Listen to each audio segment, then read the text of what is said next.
How is... Yeah, the view? The view looks good. Okay. I can barely see the screen. Hello, welcome. I'm your host, Elizibar. We're talking about Cable 159. I'm not going to flip through a lot of this. I'm really not. Monty Nadler, Zach Thompson, writers. German Peralta, artist. Jesus Abertov, colorist. And VC's Travis Lanham is the letterer. Anyway, here's the people that made this. Now, here's my problem. This is chapter 5 of the story that it belongs to, Past Fears. Okay? Now, the first issue of Past Fears, issue 1, which I don't remember if I did a video on that one or not,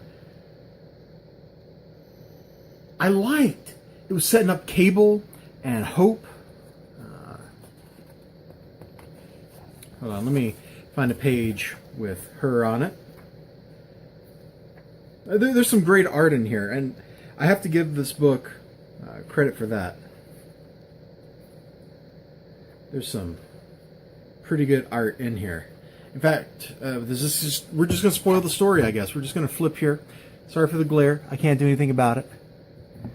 But, look at this, like some crazy, total, like, insane body horror stuff. Look at Hope over there. And I really wanted to like it. In the first issue, it was like, hey, she and Cable are going to team up, and they're going to kill this terrifying monster. That's a great story for a book. It really is. It really is. And that first issue was great. And then the succeeding 3 issues between this one and that one were crap. Like, the one that came out right after it was Bishop and Cable. Bishop was trying to kill Hope or whatever. I don't even remember. It doesn't matter. Let's just open up to like here. Then I think the one after that was the one that was like the he and Nate Gray, Cable and Nate Gray went to like the end of time, and then they basically reenacted the thing. And then I don't even remember what the last issue was. Like, that's how non-memorable the story's been. The 3 intervening issues could have been like 1 page each in the story. Now finally, this is like part 2. This is what part 2 of Past Fears should have been. We go to the future. We see like Cable's guilt, what he did, where the monster came from. You know, how the monster like starts stalking him and stuff. And why he's ruined the monster's life. Why the monster wants to ruin his life.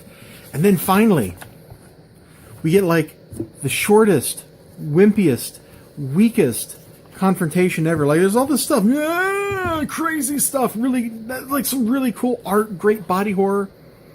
The present. Here it is. Here's the big confrontation at the end. Touch. Slurp. And we're done.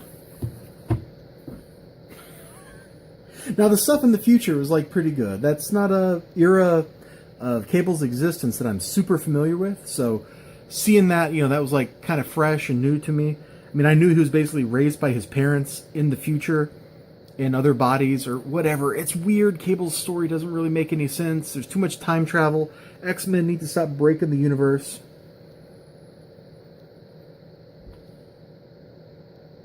But the story is good. Cable basically fixes, as best he can, his mistake. He fixes his mistake. He takes responsibility for it. Like Hope says at the bottom of this page. I think that's Hope. Does Hope have a scar? Yeah, that's Hope. I don't remember her having that scar, but apparently she does. Anyway, doesn't matter. You know, what have you done? Dad, answer me.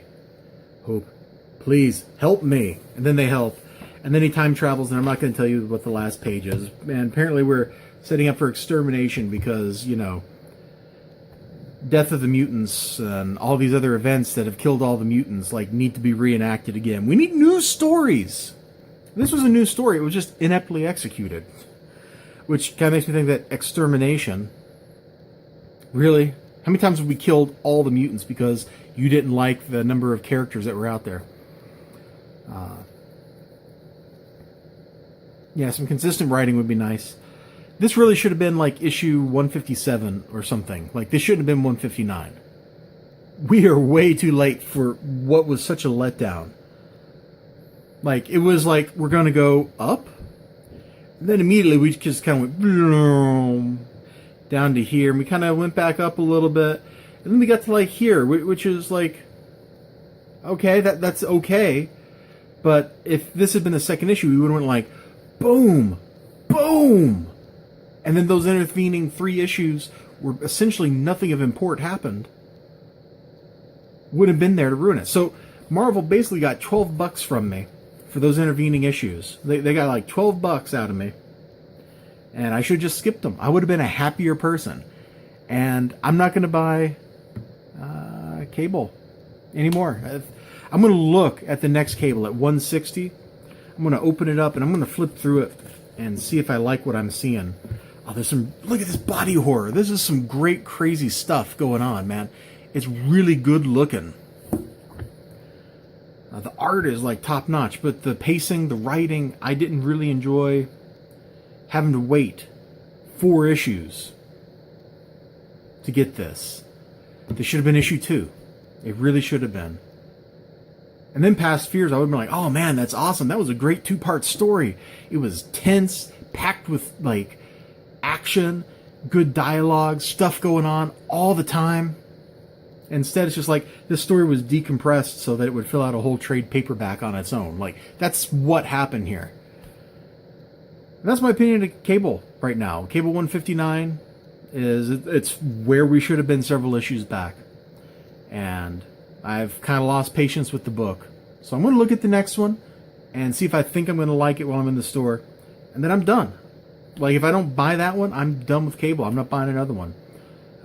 If I go with that one, well, we'll see what I think then.